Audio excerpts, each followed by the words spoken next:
Hi everyone. सो इस video में बात करने वाले हैं कॉम्पिटिटिव प्रोग्रामिंग के बारे में। तो यार इस वीडियो को बनाने के लिए मैं थोड़ा सा एक्साइटेड इसलिए हूँ क्योंकि कई लोग जब मुझसे क्वेश्चन पूछते हैं तो मुझे ऐसा लगता है कि यार कॉम्पिटिटिव प्रोग्रामिंग के बारे में काफ़ी सारे मिथ्स हैं। लोगों के माइंड में काफ़ी सारी कन्फ्यूजन्स हैं, उनको पता ही नहीं है कि क्यों करनी है क्यों नहीं करनी है, ज़रूरी क्या होता है। बेसिकली जो first year second year third year के स्टूडेंट्स हैं, बेसिकली मैं कहूँगा सेकेंड ईयर तक के स्टूडेंट्स हैं, उनके दिमाग में तो खासकर बहुत ज़्यादा कन्फ्यूजन रहता है कॉम्पिटिटिव प्रोग्रामिंग के अराउंड। क्योंकि मेरे जैसे जूनियर्स भी हैं या कई लोग हैं, मैंने देखा है मुझसे पूछते हैं और वो ऐसे क्वेश्चंस पूछते हैं जो मुझे थोड़ा साउंड करने में वियर्ड लगते हैं साउंड से। बट मैं ये बात जानता हूँ कि उस टाइम पे मुझे भी कुछ ऐसा ही लगता था। तो काफ़ी सारे हम माइथ्स को हटाएंगे और थोड़ी बहुत डिस्कस करेंगे कॉम्पिटिटिव प्रोग्रामिंग के बारे में कि करनी है नहीं करनी है क्या करना है बेसिकली। तो स्टार्ट करते हैं वीडियो को। तो सबसे पहले हम क्या समझेंगे, ये समझेंगे यार व्हाट इज़ कॉम्पिटिटिव प्रोग्रामिंग, ये होती क्या है। फिर उसके बाद समझेंगे डीएसए से इसमें अंतर क्या है। ठीक है, तो स्टार्ट करते हैं। सबसे पहले कॉम्पिटिटिव प्रोग्रामिंग है क्या। तो बेसिकली कुछ नहीं है, ये भी प्रॉब्लम सॉल्विंग ही है, लेकिन कॉम्पिटिटिव प्रोग्रामिंग के दो शब्द अगर आप देखोगे वो है कॉम्पिटिटिव और दूसरा है प्रोग्रामिंग। तो प्रोग्रामिंग तो हमको पता ही है, प्रोग्रामिंग मतलब आप किसी चीज़ के लिए प्रोग्राम लिख रहे हो, बेसिकली किसी प्रॉब्लम को सॉल्व कर रहे हो। लेकिन इसके एक आगे वर्ड लगा हुआ है कॉम्पिटिटिव। तो कॉम्पिटिटिव का मतलब क्या है, कॉम्पिटिटिव मतलब आपका किसी से कंपटीशन हो रहा है। कंपटीशन का मतलब क्या है, बेसिकली आप इनको कंटेस्ट से ले सकते हो कि जैसे कि आप वर्ल्ड वाइड कोई कॉन्टेस्ट दे रहे हो या कोई इंडिया में कॉन्टेस्ट दे रहे हो, बेसिकली आपका कॉम्पिटिशन हो रहा है कि उस क्वेश्चन को कौन अच्छे से सॉल्व करेगा, किसका स्कोर ज़्यादा होगा, कौन जल्दी सॉल्व करेगा, किसने टाइम स्पेस कम यूज़ किया, किसने मतलब किसने जल्दी सबमिट किया सॉल्यूशन। तो दिस इज बेसिकली कंपटीशन।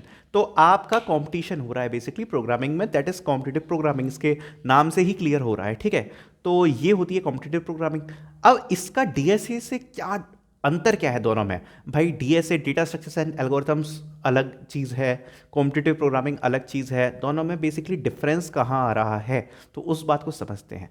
तो देखो डेटा स्ट्रक्चर्स एंड एल्गोरिथम्स में कुछ डेटा स्ट्रक्चर्स इंक्लूड है, कुछ एल्गोरिथम्स इंक्लूड है। ठीक है, डेटा स्ट्रक्चर्स एंड एल्गोरिथम्स में जब आपसे कोई कहता है कि आपने जरूर सुना होगा कि यार डीएसए कर लो सिलेक्शन हो जाएगा, डीएसए पढ़ लो। ठीक है, तो वो जो डीएसए की बात हो रही है वो सीपी से बिल्कुल अलग है। ठीक है, उसमें क्या है, उसमें होते हैं डीएसए मतलब डीएस मतलब डेटा स्ट्रक्चर्स, और उन डेटा स्ट्रक्चर्स पर बेस्ड कुछ क्वेश्चंस, कुछ स्टैंडर्ड क्वेश्चंस होते हैं, कुछ वेराइटी के भी क्वेश्चंस होते हैं, वो सब उसमें इंक्लूड होते हैं जिनको आप सॉल्व कर रहे होते हो।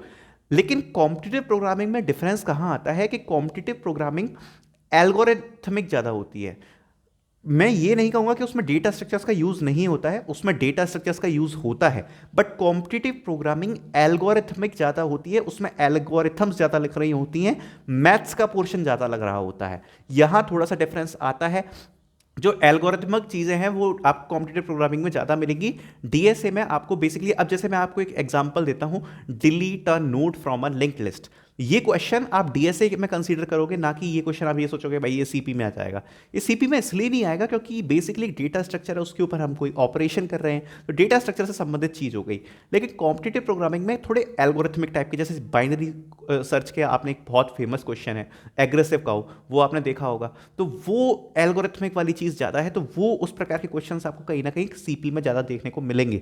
सीपी में कुछ एडवांस टॉपिक्स भी होते हैं, कुछ एडवांस डेटा स्ट्रक्चर्स भी होते हैं, जैसे सेगमेंट ट्री हो गया, डिसजॉइंट सेट्स हो गया, जिनको अपन यूज़ कर रहे होते हैं। ये भी फ्रीक्वेंटली चीज़ें यूज़ होती हैं सीपी में, जबकि डीएसए में इनका यूज़ इतना कुछ खास होता नहीं है। तो डीएसए से कुछ ज़्यादा एडवांस टॉपिक भी सीपी में इंक्लूड होते हैं, मैथ्स के टॉपिक भी इंक्लूड सीपी में ज़्यादा होते हैं, लेकिन डीएसए में कुछ स्टैंडर्ड क्वेश्चंस ज़्यादा इंक्लूड होते हैं जो सीपी में नहीं होते। ठीक है, समझ गए होगे आई थिंक। जैसे कि स्टैक के पुश पॉप के फंक्शन है, या लिंक लिस्ट पे बेस्ड क्वेश्चंस हैं, या फिर कोई भी क्वेश्चन है बेसिकली, जैसे या फिर कोई आपको क्यू डिफाइन करनी है, तो इस प्रकार के क्वेश्चंस डीएसए में मिलेंगे, सीपी में नहीं मिलेंगे। सीपी में आप जस्ट इनका यूज़ कर रहे होगे एसटीएल से और आप लगाकर काम खत्म कर दोगे, आपको सोचना ही नहीं है सीपी में कि यार इसको कैसे बनाना है क्या करना है। ठीक है, तो वो चीज़ें सीपी में नहीं होती है। तो दोनों का डिफरेंस क्लियर हो गया आई थिंक, अब तो हो गया होगा कि डीएसए स्टैंडर्ड चीज़ों पे ज़्यादा फोकस करता है, कॉम्पिटिटिव प्रोग्रामिंग एल्गोरिथमिक चीज़ों पे ज़्यादा फोकस करती है, जहाँ पर आपको प्रॉब्लम सॉल्विंग के थोड़ी से क्वेश्चंस ज़्यादा देखने को मिलेंगे, ना कि स्टैंडर्ड के। ठीक है,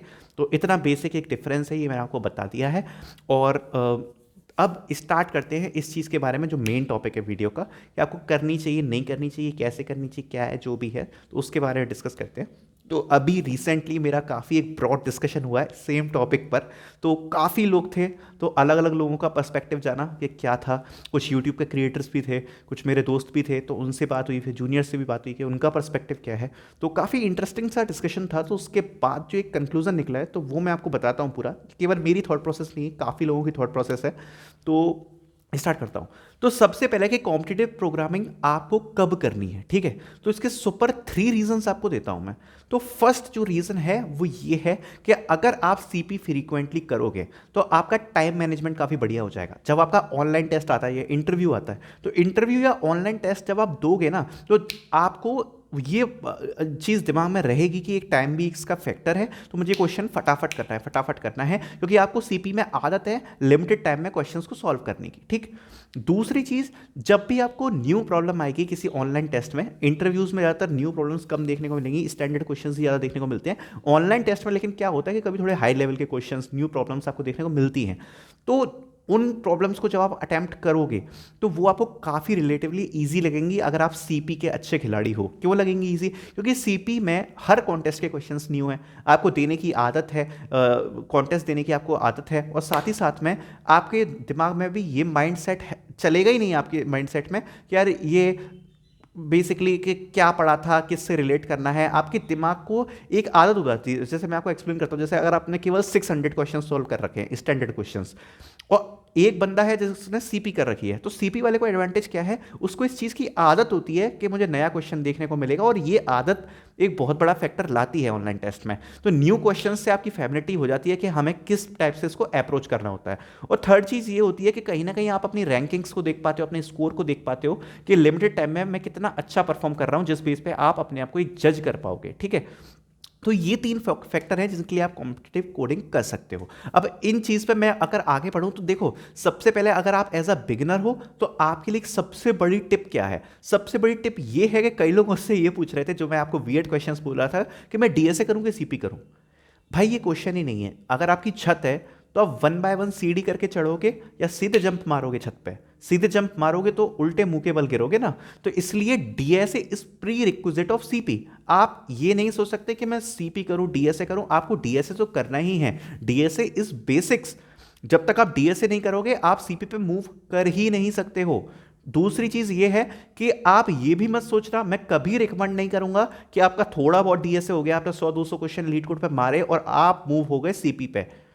आप इतने फ्रस्ट्रेट हो जाओगे, आपको सेल्फ इतना फ्रस्ट्रेशन होगा और आपको लगेगा कि मैं तो कर ही नहीं सकता, आपका डीएसए से विश्वास ही उठ जाएगा। I can bet on that. So कभी भी जब तक डीएसए आपका इंटरमीडिएट या इंटरमीडिएट एडवांस लेवल का ना हो जाए, I never recommend to do a competitive programming. Competitive programming करने के लिए मैं कभी भी आपको रिकमेंड नहीं करूंगा। पहले डीएसए को बहुत ज्यादा मजबूत करना है। ध्यान से सुन ली बात, डीएसए को मजबूत करना है, उसके बाद कॉम्पिटिटिव प्रोग्रामिंग पे मूव करना है, ठीक है। जब तक आपको विश्वास ना हो जाए, जब तक आपको लीड कोड के मीडियम क्वेश्चंस इजी नहीं लगने लगे सॉल्व करने में, तब तक नहीं करना है मूव, ठीक है। अगर आपके 300-400 क्वेश्चंस हो चुके हैं लीड कोड पे, आप चाहते हो कि मैं मूव कर जाऊं सीपी पे, मूव करूं, साथ में लीड कोड भी करता रहूं, but I want to start with CP also. So आपको क्या थॉट प्रोसेस रखनी है? सबसे पहले आपको कोड फोर्सेस पे बिल्कुल भी नहीं जाना है। You can start doing with hacker rank. आप हैकर रैंक के पहले थोड़े बेसिक क्वेश्चंस वगैरह ट्राई करो। मैं ये इसलिए बोल रहा हूं क्योंकि कई लोगों का मोरल टूट जाता है। और हैकर रैंक के बाद अगर आप कॉन्टेस्ट में पार्टिसिपेट करना चाह रहे हो, आप थोड़े कंफर्टेबल हो, तो सबसे पहले आप कोड शेफ के लॉन्ग चैलेंजेस में पार्टिसिपेट करके देखो, ठीक है। कोड शेफ की या तो प्रीवियस कॉन्टेस्ट देख लो, यूट्यूब पे देख लो कैसे सॉल्व कर रहे हैं लोग, ठीक है, सॉल्यूशन यूट्यूब पे देख लो। सबसे पहले कोड शेफ से ट्राई करो। कोड शेफ के लॉन्ग चैलेंजेस हो गए या शॉर्ट चैलेंजेस भी हैं। मैं ये नहीं कह रहा आप सीधे कूद पड़ो, आप चाहो तो यूट्यूब पे सॉल्यूशन देख सकते हो, जिससे आपको एक बार आइडिया हो जाएगा किस प्रकार के क्वेश्चन आते हैं। क्योंकि देखो कॉम्पिटिटिव प्रोग्रामिंग में मोरल है ना ऐसे टूटता है 1 सेकंड में, यार मेरे पे तो कुछ हो ही नहीं रहा, मैं तो इतना कर लिया, क्वेश्चन तो सॉल्व हो ही नहीं रहे। तो मैं ये नहीं चाहता कि आप उस फेज से गुजरो और आपका विश्वास ही उठ जाए। ठीक है, तो एक तरीका होता है करने का, तो वो तरीका आपको बता रहा हूँ। तो कोड शेफ के लॉन्ग चैलेंजेस आप प्रेफर कर सकते हो, उनके आप सॉल्यूशन प्रेफर कर सकते हो या यूट्यूब पे देख सकते हो। और उसके बाद जब आप उससे थोड़ा कंफर्टेबल हो जाए, मैं कहूँगा कंफर्टेबल होने में भी आपको 2 से 3 महीना आराम से देना है। आप आराम से प्रीवियस कॉन्टेस्ट सॉल्व करो, आराम से क्वेश्चंस देखो, कोई जल्दबाजी नहीं करनी है। और ये सब आपको कब करना है वो भी मैं आपको बताऊंगा। उसके बाद जब आप हो जाओ कंफर्टेबल, आपको खुद पे विश्वास हो गया कि अब मैं कंफर्टेबल हो रहा हूं, then you can switch to Codeforces. And Codeforces is the last platform. आपको कोड फोर्सेस से कहीं स्विच करने की जरूरत नहीं है, आप कोड फोर्सेस पे फिर कंटिन्यू कर सकते हो। पहले आप क्वेश्चंस करके देख लो, ठीक है, आप सारे लेवल के क्वेश्चंस करके देख लो कोड फोर्सेस पे। उसके बाद मतलब आपको लग रहा है कि यार इस लेवल के क्वेश्चंस मेरे पे हो पा रहे हैं, तो आप उस वाले कॉन्टेस्ट पे मूव कर जाओ। ठीक है, आप बी कर सकते हो, सी कर सकते हो, आप आपकी जो मर्जी आप कर सकते हो। फिर उसके बाद आप उस हिसाब से मूव कर जाओ। ठीक है, तो ये हो गया आपकी बात। और कोड फोर्सेस से आपको फिर कहीं भटकने की जरूरत नहीं है। शुरू में आप कंफर्टेबल हो सकते हो कोड शेफ की लॉन्ग चैलेंजेस वगैरह से। कोड फोर्सेस के आप सॉल्यूशंस वगैरह आप देख सकते हो यूट्यूब पे, काफी लोगों ने सॉल्यूशन डाल रखे हैं प्रीवियस कॉन्टेस्ट के या लाइव डाल रखा है। तो आप एक बार अप्रोच देख सकते हो, क्वेश्चन वगैरह कैसे अप्रोच हो रहे हैं या सॉल्व कैसे करते हैं कोड फोर्सेस के क्वेश्चन। तो वो चीज़ देखना जरूरी है। ठीक है, ये बात हमको क्लियर हो गई ये बात। अब दूसरी बात, किन लोगों को सीपी नहीं करनी है। अगर आप एट दिस टाइम चाहते हो कि आपकी जॉब लग जाए आगे आने वाले 3 महीने में, 4 महीने में, और आपको डेटा स्ट्रक्चर्स एंड एल्गोरिथम्स ही आते हैं, मैं आपको कभी रिकमेंड नहीं करूंगा कि आप सीपी करो। आप केवल अपने डीएसए के बेसिक्स रिवाइज करो, आप लीड कोड सॉल्व करो, आप सीपी पे कभी मूव मत करो। अगर आप अभी जॉब को देख रहे हो, अगर आपका पर्सपेक्टिव है कि मुझे आगे के 3-4 महीने में जॉब चाहिए, या आप जॉब की तैयारी कर रहे हो, या आप केवल जॉब पर्सपेक्टिव से ही देख रहे हो, तो आपको सीपी करने की, हाथ भी लगाने की, दूर दूर से देखने की भी कोई ज़रूरत नहीं है। आप अपने जॉब पे फोकस करो, अदरवाइज आपका टाइम वेस्ट होगा काफ़ी ज़्यादा। दूसरी चीज, सीपी इज नॉट मैंडेटरी। अगर कोई कहता है बंदा कि सीपी नहीं करे सिलेक्शन नहीं होगा, ऐसा बिल्कुल भी नहीं है। अगर मैं 4-5 कंपनीज हटा दूं, तो उन कंपनीज को हटाने के बाद सारी कंपनीज क्रैक कर सकते हो। इवन लोग गूगल भी क्रैक कर रहे हैं और उसमें सीपी की जरूरत नहीं पड़ रही है। लीड कोड पे जिन बंदों ने 1000-1200 क्वेश्चन सॉल्व कर रखे हैं, वो लोग गूगल क्रैक कर रहे हैं। या जी जिनने गीक्स फॉर गीक्स से सॉल्व कर रखे हैं क्वेश्चन, वो भी गूगल क्रैक कर रहे हैं। सीपी की जरूरत उस तक में भी नहीं पड़ रही है। 3-4 कंपनी, आप ट्रिलॉजी को हटा सकते हो, कोडनिशन को हटा सकते हो, अगर आप टॉवर रिसर्च को हटा सकते हो। आप इन कंपनीज को हटा दो, तो फिर मुझे नहीं लगता कि कोई कंपनी ऐसी होगी जो आपसे ऐसा कुछ पूछ लेगी इंटरव्यूज में या ऑनलाइन टेस्ट में जिसके लिए सीपी मैंडेटरी हो जाए। ऐसा तो मुझे नहीं लगता है। ठीक है, सीपी से आपको आसानी हो जाएगी करने की, जो मैं आपको बता चुका हूं ऑलरेडी एडवांटेज में, कि आपको उसका एडवांटेज मिलेगा, आसानी हो जाएगी, लेकिन मैंडेटरी नहीं है। मैंडेटरी नहीं है, क्लियरली बोला हूं। अगर आप सीपी नहीं कर रहे हो, it's totally fine, it's up to you. ठीक है, तीसरा पॉइंट मेरा ये था, जो इसका तीसरा डिसएडवांटेज था, वो ये था कि आप अगर अपने कॉलेज के इन्वायरमेंटल प्रेशर से कर रहे हो, या केवल आप सीपी इसलिए कर रहे हो क्योंकि आप कंपनी को क्रैक करना चाहते हो, तो आप उसमें बहुत बुरी तरीके से फेल होगे। सीपी कभी भी इन्वायरमेंट प्रेशर के कारण मत करना। ये मत करना मेरे साथ वाले कर रहे हैं, ये कर रहे हैं, वो कर रहे हैं। सीपी केवल तब करना जब आपको प्रॉब्लम सॉल्विंग में मजा आ रहा है, न्यू प्रॉब्लम्स करने में मजा आ रहा है। जॉब सीख के लिए तो कभी मत करना। और दूसरी बात, मतलब आप डीएसए पे काफ़ी ज़्यादा कंफर्टेबल हो गए हो और आप चाहते हो नई नई प्रॉब्लम्स देखना, नए नए प्रॉब्लम्स को सॉल्व करना, आपको अच्छा लग रही है वो चीज़, तो आप सीपी पे मूव करो। ना कि इसके लिए कि भाई मेरे साथ वाला कर रहा है, ये कर रहा है, वो फ्रस्ट्रेट हो जाओगे बहुत ज़्यादा। कोई भी ज़रूरत नहीं है, बिल्कुल भी ज़रूरत नहीं है। ये बात मैं आपको गारंटी से लिख के दे सकता हूँ, इस ईयर के लिए और अगले ईयर के लिए। उसके आगे के ईयर में जो होगा वो मैं अभी से नहीं बोल सकता आपको। हो सकता है सीपी मैंडेटरी हो जाए, लेकिन अभी के ईयर में तो ऐसा नहीं है बिल्कुल भी। ठीक है, दूसरी बात, हाँ, तो ये मेरे पॉइंट हो गए। दूसरी बात ये थी कि फाइनल ईयर स्टूडेंट्स कभी भी सीपी को टच ना करें, अगर आपने इससे पहले नहीं करी है तो। फाइनल ईयर स्टूडेंट्स को ऑलवेज रिकमेंड करूंगा कि आप हमेशा डेटा स्ट्रक्चर्स एंड एल्गोरिथम्स के बेसिक्स, डीएसए, लीड कोड, अपने कुछ शीट्स पे ध्यान दे लो, या फिर बेसिकली जो स्टैंडर्ड 500-600 क्वेश्चन हैं उनको ही आप देखते रहो, क्योंकि वो आपको कहीं ना कहीं फ़ायदा देगा लास्ट मोमेंट पे। क्योंकि कहीं ना कहीं अगर आप देखोगे तो होता क्या है, जैसे मैं आपको एक एग्जांपल देता हूँ। सपोज कोई बंदा बिल्कुल एक सीपी में है, ठीक है, बिल्कुल सीपी में है, हार्ड कोड सीपी कर रहा है, अभी भी सीपी कर रहा है, उसका इंटरव्यू आया। ठीक है, इंटरव्यू आया, सपोज उसका इंटरव्यू आया। इंटरव्यूअर ने, मान लो उससे कोई क्वेश्चन पूछा, उसने इंटरव्यूअर ने उससे क्वेश्चन पूछा कि इम्प्लीमेंट क्यू विथ स्टैक, ऐसा कुछ पूछा, या इम्प्लीमेंट स्टैक विथ क्यू, ऐसा कुछ करके कुछ पूछा, कि 2 स्टैक का यूज़ करके इसको बनाओ या 1 स्टैक का यूज़ करके बनाओ, जो भी करो। तो इस प्रकार का कोई क्वेश्चन पूछा, तो सीपी वाला बंदा ये क्वेश्चन नहीं कर पाएगा। जबकि आपके इंटरव्यूज़ में ऐसे क्वेश्चंस आने के काफ़ी ज़्यादा चांसेस हैं। सीपी वाला इसलिए नहीं कर पाएगा कि वो तो सीधे एसटीएल का यूज़ कर रहा था भाई, उसको कोई मतलब ही नहीं था इसका कि ये क्या कर रहे हैं, उसको नहीं पता, उसका कोई कोई आइडिया नहीं है। तो इसलिए मैं आपको हमेशा रिकमेंड करूंगा कि लास्ट टाइम पे जब आप बिल्कुल जॉब वाले फेज में हो तो आप सीपी को नहीं करो। या तो आप डीएसए पे इतने ज़्यादा कंफर्टेबल हो गए हो कि आपको बिल्कुल आंख बंद करके भी सब कुछ आता है, तो आप कर सकते हो, फिर तो आपकी जो मर्जी है, तो कोई क्वेश्चन ही नहीं है अगर आप बिल्कुल ही उत्कर्ष बन गए हो तो।